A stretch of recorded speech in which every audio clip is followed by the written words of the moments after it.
उद्या गावाला जायचं आहे आणि आम्ही आज जागे झालो. झालं असं की परीचा हेअरकट करायचा होता आणि आम्हाला विसरच पडून गेला. मग दुपारी उन्हाचं घाईघाई निघालो, पण तिचा हेअरकट करणारा काही आला नव्हता. मग यांनीच हेअरकट करून घेतला आणि हिची मस्ती तर फुल ऑन चालूच असते. तो यायची वाट बघत बघत आम्ही बाहेर नाश्ताही करून घेतला थोडासा आणि परीला मोसंबीचा ज्यूस हवा होता तो पिला. तो काही येणार नव्हता, संध्याकाळची अपॉइंटमेंट होती. मग परत आम्ही संध्याकाळी सलूनला आलो. ही बघा, ही मामीकडे गेली होती तर मस्त मेहंदी लावून आली.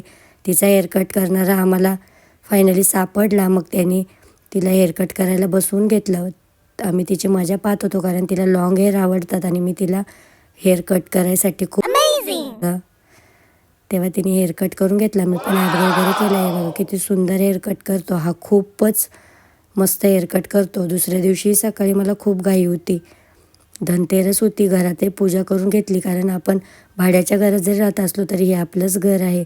गावी निघायचं होतं, पोळी बनवली होती, सोबतच पनीर बुर्जी केली होती. बॅग पॅकिंगच होत्या. तसे निघालो. खाली पप्पा घ्यायला आलेच होते आम्हाला.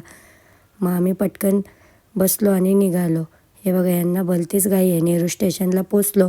मला तर काय अजून बरंच नाही वाटत आहे. तेवढ्यात ठाणा ट्रेन आली. आम्ही ठाण्याला गेलो आणि स्टेशनवरच जेवण करून घेतलं कारण गर्दी खूप होती आतमध्ये. म्हटलं किती गर्दी आहे आणि किती नाही. मग एकदा ट्रेनमध्ये बसलो आणि निघालो गावाला. मनमाडला 5 तासानंतर उतरलो. आजोबा घ्यायला आले होते 2 गाड्या घेऊन. एक गाडीवर आम्ही दोघं आणि एक गाडीवर जे आले होते ते. मग गावाचं रस्त्याला आम्ही लागलो आहे. बघा किती छान वातावरण असतं गावचं. अर्ध्या तासात आम्ही गावात पोचलो.